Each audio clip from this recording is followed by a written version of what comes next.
Hello friends, this is Aarti and welcome to our channel that is cognitive study. और अभी तक अगर आपने हमारे चैनल को सब्सक्राइब नहीं किया है तो please do like share and subscribe to our channel. So आज हम सॉल्व करेंगे हमारी जो सीरीज चल रही थी आईस्टेट PYQ सीरीज, उसका फिफ्थ पार्ट, जिसमें हम PGT level, PGT means level 3 का क्वेश्चन पेपर सॉल्व करेंगे। ठीक है, जिसमें हम 2020 का पेपर के ओनली रीजनिंग सेक्शन के क्वेश्चन को सॉल्व करेंगे। ठीक है, सो जो हमारा क्वेश्चन पेपर है वो है 2020 का। ठीक है, जो सेट ए से है, पीजीटी लेवल 3 का जो ये हमारा क्वेश्चन पेपर रहेगा।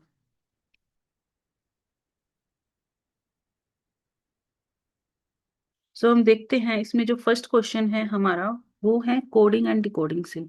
अगर कोडिंग एंड डिकोडिंग की बात करें तो इससे जो पेपर है वो हमेशा हमारा पेपर में हमेशा इससे हमारे क्वेश्चंस आते ही आते हैं। Coding and decoding is the most important topic. Coding decoding हो गया, डिस्टेंस हो गया, कैलेंडर हो गया, ये बहुत इंपॉर्टेंट टॉपिक्स हैं। ठीक है, सो जो इसमें हमारा फर्स्ट क्वेश्चन है वो है कोडिंग एंड डिकोडिंग का क्वेश्चन नंबर 61। क्वेश्चन नंबर 61 है हमारा, जिसमें हमें गिवन है एक in a code language distance is written as. Distance को एक कोड वर्ड में लिखा गया है। डिस्टेंस को एक कोड वर्ड में लिखा गया है, हम लिख लेते हैं यहाँ पर पहले DISTANCE।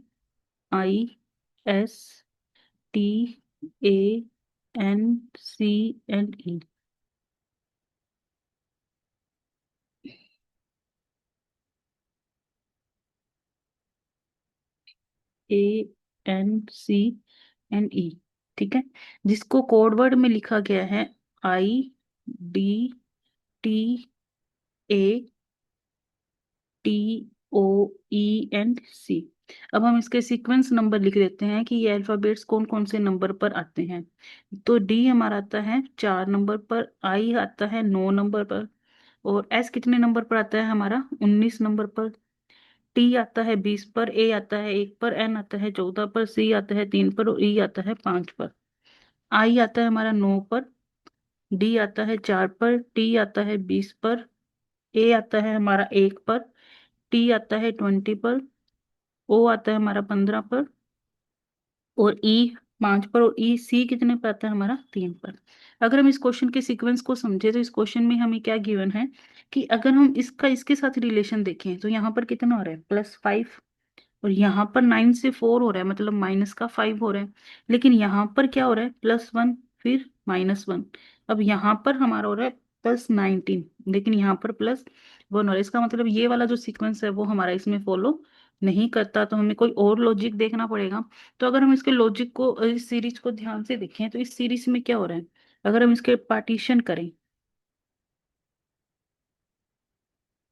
ठीक है, ये हमने इसके पार्टीशन करे। अब ये हमारा क्या हो रहा है, रिवर्स हो रहा है। ठीक है, जो लास्ट में सी एंड ई है वो भी हमारा रिवर्स हो रहा है, टी एंड ए भी हमारा रिवर्स हो रहा है, और जो यहाँ पर है यहाँ पर हमारा हो रहा है +1, और एन से ओ यानी कि 14 से 15 यहाँ भी हमारा क्या हो रहा है +1। तो ये हमारा यहाँ पर पैटर्न फॉलो हो रहा है। सो हम इसको एज एज पर क्वेश्चन देखते हैं। इसने क्वेश्चन में पूछा है कि then in the same code language Thursday will be written as. अब हमारा जो डिस्टेंस है और ये है, इसमें हमारा ये वाला पैटर्न फॉलो हो रहा है। सो हम इस पैटर्न को भी देखते हैं, डॉक्यूमेंट को जो इसने दे रखा है, कि क्या इसमें भी हमारा ये वाला पैटर्न फॉलो हो रहा है या नहीं हो रहा, क्योंकि हमें हर एक चीज करके देखनी होगी। जरूरी नहीं है कि इसमें जो पैटर्न फॉलो हो रहा हो वो इसमें भी हो रहा हो। अगर नहीं हो रहा तो फिर वो हमारा लॉजिक सही नहीं, हमें दूसरे किसी लॉजिक की तरफ आगे बढ़ना होगा। अब देखते हैं हमारा डॉक्यूमेंट में ये जो लॉजिक है वो सेम अप्लाई हो रहा है या नहीं हो रहा। अगर हम डॉक्यूमेंट की बात करें तो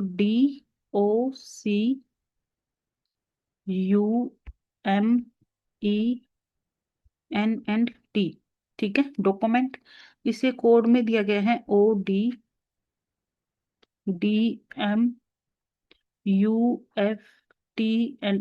ठीक है, अगर हम इसके सीक्वेंस को देखें, इसके पैटर्न को देखें, तो इसके पैटर्न में हमें देखते हैं ये हमारा क्या हो रहा है, फॉलो हो रहा है यहाँ पर क्रॉस। ठीक है, एंड ये वाला भी हमारा फॉलो हो रहा है।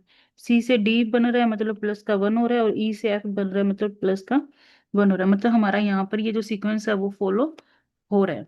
सो हम नेक्स्ट देखते हैं, इस क्वेश्चन में जो पूछा गया है, क्वेश्चन के अकॉर्डिंग हमें पूछा गया है कि जो थर्सडे है क्या उसमें भी सेम पैटर्न फॉलो होगा।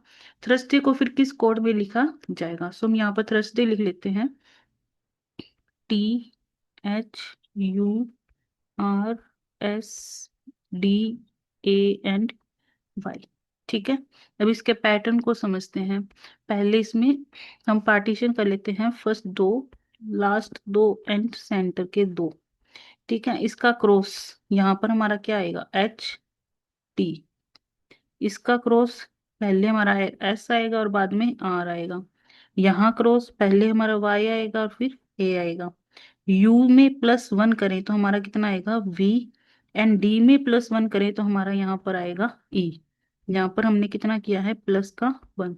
ठीक है, तो हमारा यहाँ पर क्या बनता है, HTVSREY एंड A, जो कि हमारा कौन से क्वेश्चन में फॉलो हो रहा है। अब देखें तो हमारा स्टार्टिंग में कितना है, HT, जिससे हमारा fourth option and third option हमारा एलिमिनेट हो गया। ठीक है, अब first option and second option में हमारा HT हो रहा है। अगर यहाँ पर सिर्फ एक में ही HT फॉलो होता तो हमें दिमाग लगाने की जरूरत ही नहीं थी, डायरेक्ट HT वाले ऑप्शन पे क्लिक करो। ठीक है, और बाकी सारे ऑप्शन जो होते हैं वो हमारे एलिमिनेट हो जाते हैं। सो अब यहाँ पर हमारा, यहाँ पर HT के आगे R है फर्स्ट ऑप्शन में, लेकिन हमारे आंसर में क्या है, V। तो हमारा फर्स्ट ऑप्शन भी क्या हो गया, एलिमिनेट, और हमारा सेकंड ऑप्शन क्या हो गया, करेक्ट, HTVSREY एंड YA। ठीक है, ये हमारा आंसर हो गया। तो ये है हमारा कोडिंग डिकोडिंग का क्वेश्चन। बस हमें इसमें पैटर्न को फॉलो करना आना चाहिए कि कौन से पैटर्न को वो फॉलो कर रहे हैं। अब नेक्स्ट क्वेश्चन है हमारा डायरेक्शन का। ये जो क्वेश्चन है हमारा डायरेक्शन का, हमने जो पीजीटी 2021 का जो क्वेश्चन पेपर सोल्व करा था उसमें सेम ये हमारा क्वेश्चन आया था, सेम स्टेटमेंट थी बिल्कुल। इसलिए मैंने आपको प्रीवियस वीडियो में भी यही बताया था कि जो हमारा क्वेश्चन पेपर है एचटेट के, उनको पीवाईक्यू जरूर सॉल्व करके जाइए, क्योंकि कुछ क्वेश्चन सेम स्टेटमेंट में भी रिपीट हो जाते हैं। अदरवाइज हमें क्वेश्चंस के पैटर्न को समझ आने लग जाता है कि किस टाइप के क्वेश्चंस में पूछे जाएंगे। ठीक है, जो हमारा डायरेक्शन का टॉपिक है, वो क्वेश्चन है वो सेम एज इट पीजीटी 21 में पूछा गया है। सो हम क्वेश्चन को सॉल्व करते हैं। अब क्वेश्चन में हमें बोला है कमल वॉक्स 10 मीटर टुवर्ड्स नॉर्थ। जो कमल है वो 10 मीटर नॉर्थ दिशा में गया। हम इसको सॉल्व करते हैं। ये हमारा स्टार्टिंग पॉइंट, ठीक है, यहाँ से कमल जो है वो 10 मीटर नॉर्थ दिशा में गया। अब हमारी डायरेक्शन कौन सी होती है, यहाँ पर नॉर्थ यानी कि उत्तर, साउथ यानी कि दक्षिण, ईस्ट यानी कि पूर्व, और इधर साइड हमारी होता है वेस्ट यानी पश्चिम। From there he walk 6 metre towards south. अब वहां से वो 6 मीटर कहाँ गया है, दक्षिण दिशा की ओर, तो यहाँ से वापिस वो 6 मीटर आया। ठीक है, ये जो पूरा 10 है, इसमें 6 मीटर वो दक्षिण की तरफ आया, तो बचा कितना, 4। इसके बाद इसने बोला है then he walks 3 metre towards east. यहाँ पर आने के बाद वो 3 मीटर ईस्ट की तरफ गया। ठीक है, अब इसने पूछा है पूर्व दिशा की ओर गया, इन विच डायरेक्शन, कौन सी दिशा में है, is he with reference to his starting point, वो अपने शुरुआती, मतलब जो जहां से उसने शुरू किया था। अब शुरू इसने इस पॉइंट से किया था, वहां से जो उसका एंडिंग पॉइंट है ये वाला, यहाँ से किस दूरी पर है। अगर हम इस दिशा को यहाँ से स्टार्टिंग पॉइंट से यहाँ पर अगर मैच करें तो हमारी ये वाली दिशा बनती है। ये दिशा हमारी कहाँ से बनेगी, ये रहा। ठीक है, नीचे से ऊपर की तरफ जा रही है जो दिशा हमारी बनेगी, नॉर्थ से ईस्ट की तरफ। तो ये हम नॉर्थ और ईस्ट के बीच की दिशा, उत्तर एंड पूर्व के बीच की दिशा हमारी कौन सी बन जाएगी, नॉर्थ ईस्ट। तो हमारा जो ऑप्शन 3 है वो हमारा क्या होगा, करेक्ट आंसर होगा। ठीक है, तो हमने इस पेपर के जो 2020 का पेपर है 61 एंड 62 क्वेश्चन हमने इसके कर लिए। नेक्स्ट क्वेश्चन है 63, हमारा मैथ का क्वेश्चन है। उससे जो नेक्स्ट क्वेश्चन है वो है हमारा 64, जो कि हमारा रहेगा अल्फाबेटिकल सीरीज का। ठीक है, अल्फाबेटिकल जो सीरीज है उसमें हम 64 नंबर क्वेश्चन देखते हैं कि क्या गिवन है। अब इसने हमें सीक्वेंस दिया है और हमें ये बोला है find the wrong item. Find the wrong terms of the flowing series. निम्न जो हमें श्रेणी दी गई है नीचे, उसमें जो गलत पद है, जो मिस रॉन्ग टर्म है, उसको फाइंड आउट करना है। तो सबसे पहले हम सीरीज लिख लेते हैं। तो जो हमारी सीरीज है वो है 1CV, 5F, U9, I, T, 15L, S, 17O और R। ठीक है, ये हमारी श्रेणी है। अब इसने नेक्स्ट पद नहीं पूछा कि नेक्स्ट टर्म कौन सी है, ये चीज ध्यान रखना। इसने गलत पद पूछा है, यानी कि रॉन्ग टर्म पूछी है। इसने नेक्स्ट टर्म नहीं देख पढ़ी पूछी। हम क्वेश्चन में क्या करते हैं, मिस्टेक कर देते हैं, पूरी स्टेटमेंट नहीं पढ़ते, क्वेश्चन नहीं पढ़ते, डायरेक्ट सीरीज आई और हम आगे का जो टर्म है उसको फाइंड आउट करने लग जाते हैं, जो कि रॉन्ग है। इसने पूछा है रॉन्ग टर्म, यानी कि जो हमें सीरीज में गिवन है, उसी सीरीज में कोई जो एक टर्म है वो रॉन्ग है, मतलब वो उस पैटर्न को फॉलो नहीं कर रही है। तो हमें उस पैटर्न को बताना है। तो अब यहाँ पर देखते हैं कि उस पैटर्न के अकॉर्डिंग क्या बनना चाहिए। अब यहाँ देखो, सी हमारा कितने पर आता है, 3 पर। सी आता है 3 पर, एफ आता है 6 पर, आई आता है 9 पर, 9 नंबर पर, एल आता है 12 और ओ आता है 15 नंबर पर। अगर इस सीक्वेंस के अकॉर्डिंग देखें तो यहाँ पर हर बार क्या हो रहा है, +3। मतलब ये वाला जो सीक्वेंस है वो हमारा इसको फॉलो कर रहा है, पूरी सीरीज में सेम पैटर्न फॉलो हो रहा है, +3। ठीक है, अगर हम इस स्टेटमेंट को देखें तो वी हमारा आता है 22 पर, यू आता है 21 पर, टी आता है हमारा 20 पर, एस आता है 19 पर और आर हमारा आता है 18 पर। अगर इसके अकॉर्डिंग देखें तो यहाँ पर 22 से 21, 21 से 20, 20 से 19, 19 से 18। मतलब हर बार क्या हो रहा है, हर बार यहाँ पर पैटर्न में क्या हो रहा है, -1। और पूरी सीरीज इस -1 के पैटर्न को फॉलो कर रही है, और इस सीरीज में +3 पूरी सीरीज फॉलो कर रही थी। मतलब अब हम चेक करते हैं कि जो हमारी जो नंबरिंग है 1, 5, 9, 15 एंड 17, क्या इसमें कुछ मिस्टेक है, इसमें कोई जो टर्म है वो रॉन्ग है। तो 1 से 5 हो रहा है, मतलब यहाँ पर क्या हो रहा है, +4। नेक्स्ट 5 से 9 बन रहा है, मतलब यहाँ पर क्या हो रहा है, +4। तो नेक्स्ट सीरीज में भी यहाँ भी क्या होना चाहिए, +4। अगर हम 9 + 4 करते हैं तो यहाँ पर हमारा कितना आना चाहिए, 13, जो कि क्वेश्चन में हमें गिवन है 15। तो यहाँ हमारा रॉन्ग हो रहा है। अगर आगे अगर हम इसको आगे क्रॉस चेक करते हैं तो 13 + 4 करते हैं तो हमारा कितना आ रहा है, 17। मतलब हम अगर क्रॉस चेक करें तो भी हमारा 15LS, ये जो ऑप्शन है, ये जो टर्म है वो हमारी क्या है, रॉन्ग। तो हमारा क्वेश्चन नंबर 64 का जो ऑप्शन रहेगा वो रहेगा थर्ड ऑप्शन हमारा सही रहेगा। ठीक है, अब हम इसको इरेज कर देते हैं, नेक्स्ट क्वेश्चन करते हैं। जो नेक्स्ट क्वेश्चन है हमारा क्वेश्चन नंबर 65, जो कि रॉन्ग, जो कि मैथ का है, रीजनिंग का नहीं है। सो हम आगे नेक्स्ट क्वेश्चन देखते हैं, क्वेश्चन नंबर 66। जो क्वेश्चन नंबर 66 है वो है हमारा ब्लड रिलेशन का। एज जैसे कि मैंने आपको पहले भी बताया था, प्रीवियस वीडियो में, उसमें यही बताया था मैंने कि calendar, number series, alphabetical series, coding decoding, blood relation, calendar और डायरेक्शन, इन टॉपिक से हमेशा क्वेश्चन आते हैं। ठीक है, अब जो नेक्स्ट क्वेश्चन है हमारा क्वेश्चन नंबर 66, जो कि ब्लड रिलेशन का है, जिसमें इसने बोला है मिस्टर एक्स, एक कोई मेल कैंडिडेट है जिसका नेम है एक्स, और उसने बोला है सेड अबाउट मिसिज वाई, उसने मिसिज वाई के बारे में बोला है। ठीक है, Mrs Y is the wife of the grandson of my my mother, कि जो श्रीमती वाई है वो मेरी माता के पोत्र यानी कि पोते की पत्नी है। How is Mr X is related to Mrs Y, जो मिस्टर एक्स है वो मिसिज वाई से कैसे रिलेटेड है। ठीक है, तो हम इस क्वेश्चन में देखते हैं, जहां पर ऐसी स्टेटमेंट आ जाए कि मेरी माता के, मेरी वाइफ के, है ना, तो वहां पे हमें क्वेश्चन यहाँ कहाँ से शुरू करना है, मेरी माता के जो पोतर की पत्नी, यहाँ पर जो स्टेटमेंट है ना वहां से शुरू करना है। ठीक है, अब इस क्वेश्चन को कैसे सोल्व करना है। अब इसने बोला है मेरी माता के पोतर की पत्नी। ठीक है, तो हमें इसमें नंबरिंग दे देते हैं। सबसे पहले मेरी, एक, उसके आगे रिलेशन बताया है 2, माता, पोत्र बताया हुआ है तीसरा, एंड पत्नी बताया हुआ है वहां पर चौथा। अब यहाँ पर बोल कौन रहा है, श्रीमान एक्स ने श्रीमती वाई के लिए कहा, तो मेरी कौन हुआ, एक्स, तो यहाँ पर क्या हुआ, मेरी। जो एक्स है वो क्या है, श्रीमान, मतलब वो हमारा क्या हो गया, मेल कैंडिडेट। हम मेल कैंडिडेट को किस में लिखते हैं, ट्रायंगल में। तो हम यहाँ बनाते हैं एक्स जो कि मेल कैंडिडेट है और इस पर 1 लिख देता है।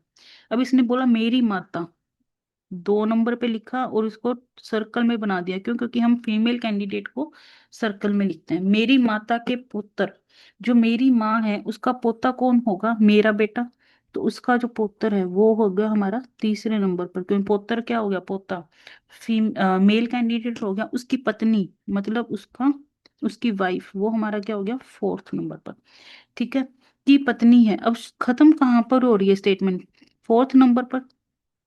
ठीक है, ये चीज ध्यान रखना, जहां पर स्टेटमेंट खत्म हो रही है उसी पर्सन के लिए हमसे पूछा गया है। तो ये हमारा पर्सन कौन हुआ, मिसिज वाई, क्योंकि जिसके लिए बोला जा रहा है और, ठीक है, वही पर्सन होगा जहां पर ये स्टेटमेंट खत्म हो रही है।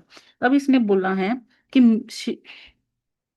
अब इसने बोला है श्रीमान एक्स श्रीमती वाई से किस प्रकार संबंधित है। जो पहले दिया गया है उसी का रिलेशन बताना है। एक्स हमारा ये वाला है ना, इसका रिलेशन बताना है इसके साथ। फर्स्ट का रिलेशन बताना है 4th के साथ, मतलब एक्स का बताना है वाई के साथ। एक्स कौन होगा, जो वाई है उसके हस्बैंड के पिता है, मतलब जो एक्स हो गया वो हमारा कौन हो गया, ससुर। यानी कि जो ऑप्शन नंबर 4 है वो हमारा यहाँ पर क्या होएगा, सही, फादर इन लॉ। ठीक है, जो एक्स है वो वाई का क्या लगा, फादर इन लॉ। ठीक है, अब जो नेक्स्ट क्वेश्चन है वो है हमारा क्वेश्चन नंबर 67। जो 67 नंबर क्वेश्चन है वो थोड़ा सा ट्रिकी है लेकिन बहुत इजी है। ठीक है, अभी क्वेश्चन में बोला गया है how many independent meaningful words can be hurt less. Independent meaningful का मतलब ए, कि सारे जितने भी हम वर्ड्स बनाएंगे वो सारे एक दूसरे से इंडिपेंडेंट होने चाहिए। ठीक है, कोई किसी से जुड़ा हुआ नहीं होना चाहिए। Be divided into without changing the order of the letters, कि कोई भी ऑर्डर को चेंज नहीं करना। जैसे HEARTLESS, ये हमें जो ऑर्डर दिया गया है सेम ऑर्डर में हमें बनाना है। And using each letter only once, और सभी लेटर्स को एक बार ही यूज करना है। अगर हम इसके अकॉर्डिंग देखें तो हमारा इसके अकॉर्डिंग क्या बनता है, HEARTLESS। ठीक है, अगर इसके अकॉर्डिंग हम देखें तो हमारे 3 लेटर्स बनते हैं। फर्स्ट लेटर हमारा बनता है HE, सेकंड बनता है ART, एंड थर्ड लेटर हमारा, थर्ड वर्ड हमारा बनता है LESS। मतलब 3 वर्ड हमारे बन रहे हैं। कुछ लोग बोलेंगे कि इससे हमारे क्या हो रहे हैं, मतलब और भी वर्ड्स बन रहे हैं। Like as, like as here बन रहा है। ठीक है, हर्ट बन रहा है। ठीक है, लेकिन अभी, अब इसने इस क्वेश्चन में क्या चीज बोली है कि एक लेटर का एक बार ही यूज करना है। इस क्वेश्चन का हाईलाइट लाइन यही है कि एक लेटर को एक बार ही यूज करना है। तो अब देखो, अगर हमने ही एंड आर्ट ले लिया, अगर हमने ही एंड आर्ट ले लिया है, ठीक है, तो एच ई ही में भी तो आ गया ना। तो हियर में वापस वही सेम लेटर्स रिपीट हो जाएंगे और हर्ट में भी सेम लेटर रिपीट हो जाएंगे। दैट्स वाई हम इसको नहीं ले सकते। अब आर्ट में ए आर यूज हो रहा है और हियर में भी ए आर यूज होगा वापस, और हर्ट में, इसका मतलब हमने ए आर को 3 बार यूज कर लिया, जबकि हमने एक लेटर को एक बार ही यूज करना है। ठीक है, सो हमारे इसे 3 ही लेटर बनेंगे, HE, he, ART, art, and LESS, less. 3 letters, 3 words हमारे इससे बनेंगे। सो ऑप्शन नंबर जो थर्ड है वो हमारा क्या रहेगा, करेक्ट आंसर रहेगा क्वेश्चन नंबर 67 का। ठीक है, नेक्स्ट जो क्वेश्चन है हमारा क्वेश्चन नंबर 68, ये मैथ का क्वेश्चन है। नेक्स्ट है 69 नंबर क्वेश्चन जो कि रीजनिंग का है, इसको देखते हैं। क्वेश्चन नंबर 69 में हमें गिवन है निम्न संख्या श्रेणी।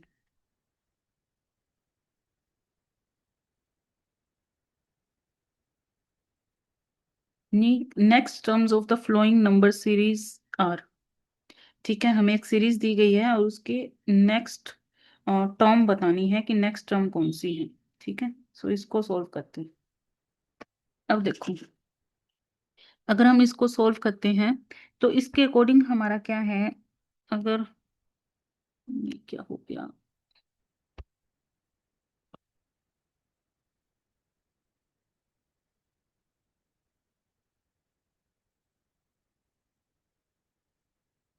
Question number 69। ठीक है, अगर इस सीरीज के अकॉर्डिंग, अगर ये क्या होता है स्क्रीन के,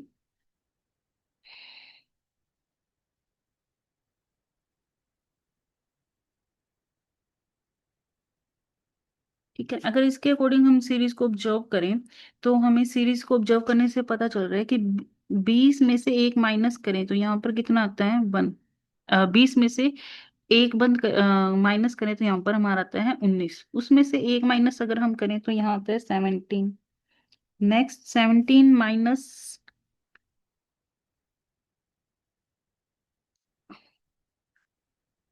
3 करें। ठीक है, सॉरी, यहाँ पर हमारा आएगा 2। 19 में से 2 माइनस करते हैं तब हमारा आता है 17। 17 में से 3 माइनस करते हैं तो हमारा आता है 14। मतलब यहाँ पर एक सीक्वेंस फॉलो हो रहा है जो कि -1 -2 -3। तो नेक्स्ट हमारा कितना होगा माइनस का 4। ठीक है, तो नेक्स्ट हमारा यहाँ पर कितना आना चाहिए माइनस का 4। अगर -4 अगर हम 14 में से करें तो यहाँ पर कितना आएगा 10। तो हमारा जो पहला है वो हमारा क्या आएगा 10। ठीक है, अगर हम नेक्स्ट देखें तो नेक्स्ट में हमें क्या बोला गया है, अगर इस सीरीज को यहां से शुरू करते हैं 20 से 16 में डिफरेंस देखते हैं तो यहाँ पर कितना आ रहा है माइनस का 4। 16 से 13 में जाएं तो माइनस का 3। 13 में से 11 में जाएं तो माइनस का 2। एंड नेक्स्ट यहाँ पर कितना आएगा -1, क्योंकि ये सीरीज फॉलो हो रही है -4 -3 -2 एंड -1। 11 माइनस 1 हमारा कितना आ जाएगा 10। मतलब हमारा जो नेक्स्ट टर्म है वो हमारी आ रही है 10 और 10। ठीक है, तो हमारा जो ऑप्शन नंबर फर्स्ट होगा वो हमारा क्या होगा करेक्ट आंसर होगा। ठीक है, क्योंकि ऑप्शन नंबर 1 में हमें क्या दिया गया है 10 और 10। सो हम नेक्स्ट क्वेश्चन देखते हैं। जो नेक्स्ट क्वेश्चन है वो है हमारा मैथ का।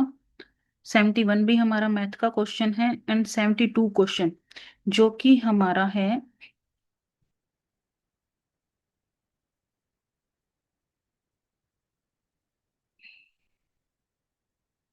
ठीक है, अब जो 72 क्वेश्चन है, 72 क्वेश्चन इंपॉर्टेंट क्वेश्चन है। अब इस क्वेश्चन में देखो इसने क्या बताया हुआ है। साइड में एक जगह बना लेते हैं।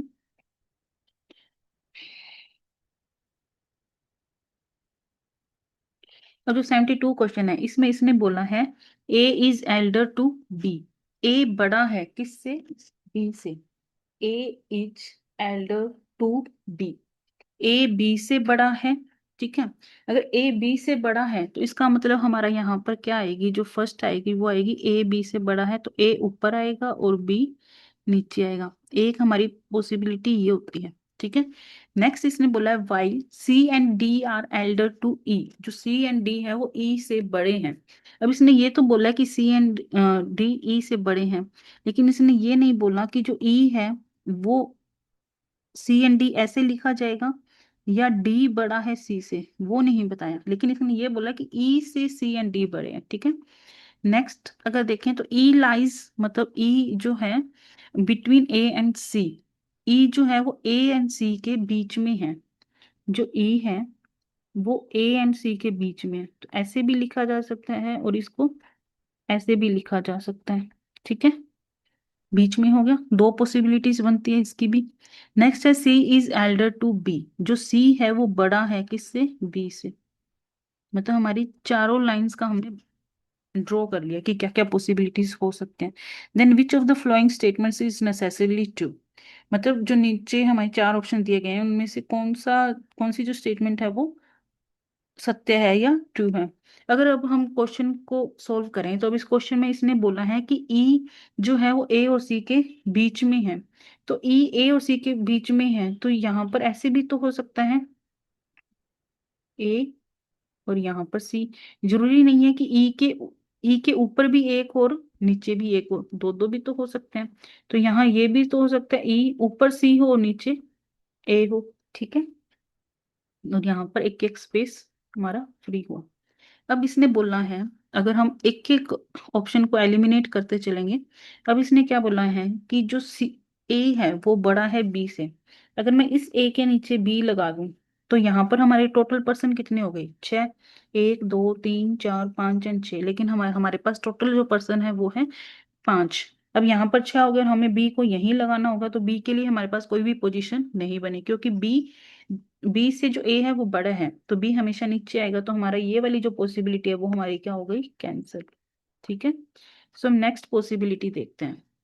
सो जो हमारी नेक्स्ट पॉसिबिलिटी है उसके अकॉर्डिंग देखें तो यहाँ पर जो है सी के नीचे आने चाहिए कौन सा, डी एंड ई, और सी के नीचे ही हमारा क्या आना चाहिए, बी। अगर इसमें भी मैं क्या करूं कि अगर सी के नीचे डी एंड ई लगा देती हूँ, ठीक है, तो भी यहाँ पर अब हमारे पास कितने पर्सन हो गए। अब अगर मैं इसके अकॉर्डिंग देखूं तो सी यहाँ पर है तो डी एंड ई क्या होगा, सी के नीचे आना चाहिए, क्योंकि सी और डी जो है वो ई से बड़े हैं। तो यहाँ भी टोटल पर्सन कितने हो गए हमारे, ज्यादा हो गए, तो ये पॉसिबिलिटी भी हमारी क्या हो गई, रॉन्ग।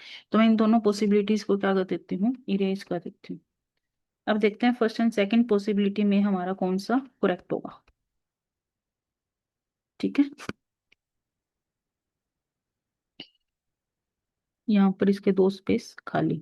अब सी, सी के नीचे हमारा क्या आना चाहिए, बी, हमने यहाँ बी लिख दिया। तो अब हमारा एक ही बचा जो कि हमारा बचा डी। तो इसके अकॉर्डिंग ये हमारा क्या हो गया, रोंग। रोंग क्यों हुआ, क्योंकि जो ई है उससे डी एंड सी दोनों बड़े होने चाहिए, लेकिन यहाँ पर हमारा सी क्या आ गया, नीचे आ गया, तो ये पॉसिबिलिटीज भी हमारी क्या हो गई, रोंग। तो मैं इसको भी इरेज कर देती हूँ।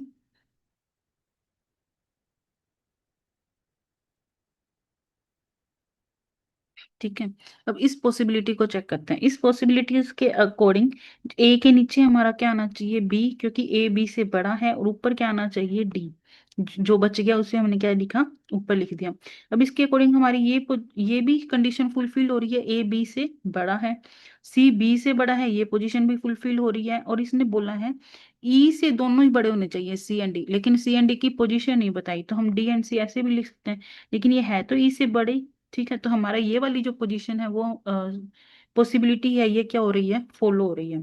तो इसके अकॉर्डिंग हमारा जो करेक्ट आंसर होगा, मतलब इसके अकॉर्डिंग जो हमारे सीक्वेंस फॉलो हो रहा है वो है D, C, E, A and B. अब ऑप्शन में देखो, A is elder to C, क्या ई, ए है वो सी से बड़ा है, नहीं, तो ये हमारा option number one wrong. Second है सी इज एल्डर टू डी, नहीं, इसके अकॉर्डिंग हमारा डी बड़ा है, तो ये भी हमारा क्या हो गया, wrong, option number second. Third option क्या है, डी इज एल्डर टू सी, हाँ ये करेक्ट है, डी जो है वो सी से बड़ा है। Next, E is elder to B, जो ई है वो बी से बड़ा है, हाँ ये पोजीशन भी सही है, लेकिन इस क्वेश्चन में हमें किसी एक ऑप्शन को सिलेक्ट करना है। वैसे देखा जाए लॉजिकली तो third option and fourth option दोनों ही ऑप्शन हमारे सही हैं, लेकिन अगर एस्टेट की फाइनल आंसर की में देखें तो उसने ऑप्शन नंबर फोर को ही क्या माना है, करेक्ट माना है, तो हम यहाँ पर ऑप्शन नंबर फोर को ही लेकर चलेंगे। और वैसे लॉजिकली देखा जाए तो हमारा ऑप्शन थ्री एंड फोर दोनों ही सही होगा। ठीक है, आई होप आपको ये वाला क्वेश्चन समझ में आ गया होगा। थोड़ा सा ट्रिकी है, इस क्वेश्चन को एक बार वापस जब करो तो एक बार दोबारा वीडियो चलाकर वापस देख लेना। ठीक है, अब क्वेश्चन नंबर जो 73 है, क्वेश्चन नंबर 73 क्या कह रहा है, अमंग एम, टी, आर, के एंड डी, पांच पर्सन हैं, each having a different height, सबकी जो हाइट है वो अलग अलग है। अब इसने बोला है M is shorter only from T. पहले हम पांच पर्सन का स्पेस बना लेते हैं, 1 2 3 4 एंड 5। अब इसने बोला है m is shorter only from t, जो m है वो ओनली t से छोटा है। ठीक है, m जो है वो ओनली t से छोटा है, तो हम यहाँ पर लगाएंगे। ठीक है, अब इसमें क्या हुआ, जो t है वो t से छोटे तो और भी है, लेकिन m जो है वो t से छोटा है only। ठीक है, नेक्स्ट इसने बोला only d is taller only from k, जो d है वो लंबा है ओनली किससे, k से। अब हमारे पास क्या है, पांच ही पर्सन है, टी, एम ले लिया हमने, डी भी ले लिया, के भी ले लिया, तो बच्चा क्या हमारे पास, आर। ठीक है, अब क्वेश्चन वाइज ने पूछा है who will be the third tallest person among them, तीसरा सबसे लंबा पर्सन कौन सा है, तो सबसे लंबा हमारा कौन सा है, टी। दूसरे नंबर पर जो लंबा पर्सन है वो है हमारा एम, तीसरे नंबर पर जो हमारा है आर, मतलब जो आर है वो हमारा क्या होगा, तीसरे नंबर पर लंबा पर्सन, लंबा पर्सन पर्सन होगा, मतलब तीसरा लंबा व्यक्ति होगा आर। तो ऑप्शन नंबर हमारा जो फोर है वो इसका क्या रहेगा, करेक्ट आंसर रहेगा। अब क्वेश्चन नंबर 74 है हमारा मैथ का, क्वेश्चन नंबर 75 भी हमारा मैथ का क्वेश्चन है, एंड क्वेश्चन नंबर 76 जो डायरेक्शन का है, मतलब रीजनिंग का। अगर हम इस क्वेश्चन को देखें तो इस क्वेश्चन को कैसे सोल्व किया गया है, अब देखो, अब इसने बोला है a man is performing yoga, कि जो एक पर्सन है जो कि योगा परफॉर्म कर रहा है, ठीक है, with his head down and legs up. ये ऐसा सेम क्वेश्चन पीजीटी 2021 या 22 में भी आया हुआ है, ठीक है, जिसमें मैंने आपको बताया था कि किसी पर्सन का अगर हेड नीचे है और लेग्स अप है तो उसको हमेशा क्या कर दो, अपोजिट कर दो। जहां उसका सिर है वहां पर उसके लेग्स कर दो, जहां पर उसका हेड है वहां पर उसका लेग लेग कर दो, मतलब ठीक है, और जहां पे जिसके लेग है वहां पे हमारा सर कर दो। तो अब इस क्वेश्चन के अकॉर्डिंग देखते हैं इसने क्या बोला है। पहले हम डायरेक्शंस बना लेते हैं, north, south, east and west, ठीक है। नॉर्थ मतलब होता है उत्तर, साउथ का मतलब होता है दक्षिण, ईस्ट मतलब पूरब एंड वेस्ट मतलब होता है हमारा पश्चिम। His face is towards west, उसका जो फेस है वो कहाँ है, वेस्ट की तरफ है, मतलब जो मुंह है, ठीक है। तो उसके जो लेग्स होंगे वो कहाँ होंगे, ईस्ट में। अब इसने बोला है उसके जो head down and legs up, जब भी ऐसी स्टेटमेंट आ जाए जहां पे उसने बोला हो कि उसका जो सर है, ठीक है, वो नीचे है और पैर ऊपर है, तो हमें क्या कर देना चाहिए, पोजीशन को अपोजिट कर देना चाहिए। जहां जिसके लेग है वहां पर हमें क्या कर देना चाहिए, फेस, और जहां फेस है वहां हमें क्या कर देना चाहिए, लेग। तो हम इसको क्रॉस कर देते हैं, ठीक है। अब इसने क्वेश्चन में पूछा है उसका बायां हाथ किस दिशा में है। अगर उसका फेस कहाँ है, ईस्ट यानी कि पूरब दिशा में है, तो अगर अगर मैं पूर्व दिशा की तरफ फेस करके खड़ी हूं तो मेरा जो लेफ्ट होगा वो होगा नॉर्थ की तरफ, और जो राइट होगा वो होगा दक्षिण यानी कि साउथ की तरफ। अब इस क्वेश्चन में पूछा गया in which direction will his left hand be, उसका जो, अगर वो पूर्व दिशा में खड़ा है, पूर्व डायरेक्शन ईस्ट डायरेक्शन में खड़ा है, तो उसका जो बायां हाथ जो लेफ्ट हैंड होगा वो हमारा होगा नॉर्थ यानी कि उत्तर दिशा में। तो हमारा इस क्वेश्चन को जो आंसर होगा ऑप्शन नंबर वन, उत्तर दिशा यानी कि नॉर्थ डायरेक्शन, ठीक है। अब नेक्स्ट क्वेश्चन हमारा क्वेश्चन नंबर 77 मैथ का है, 78 भी हमारा मैथ का है एंड 79 भी हमारा मैथ का है एंड 80 भी, ठीक है। सो हमने इस क्वेश्चन पेपर के सारे जो है रीजनिंग के क्वेश्चन सॉल्व कर लिए हैं। सो जी, जो ये हमारा क्वेश्चन पेपर था वो था पीजीटी लेवल का 2020 का, ठीक है, 2020 का था लेवल 3 का, और जिसका सेट कोड था ए, ठीक है। आई होप आपको ये वाले क्वेश्चन पेपर समझ में आ गया होगा। और अगर आपके कोई भी जो फ्रेंड्स हैं जो एचटेट पीजीटी की प्रिपरेशन कर रहा है या कोई भी टीचिंग लेवल एग्जाम की प्रिपरेशन कर रहा है, तो आप उन सबको ये वीडियो जरूर शेयर कीजिए ताकि उनको भी इस वीडियो से हेल्प मिल सके। और ये जो हमारी सीरीज आपको पसंद आए तो उन सभी फ्रेंड के साथ शेयर करना, ठीक है, जो टीचिंग एग्जाम्स की तैयारी कर रहे हैं। और अभी तक अगर आपने हमारे चैनल को सब्सक्राइब नहीं किया है तो please do like, follow and share to our channel.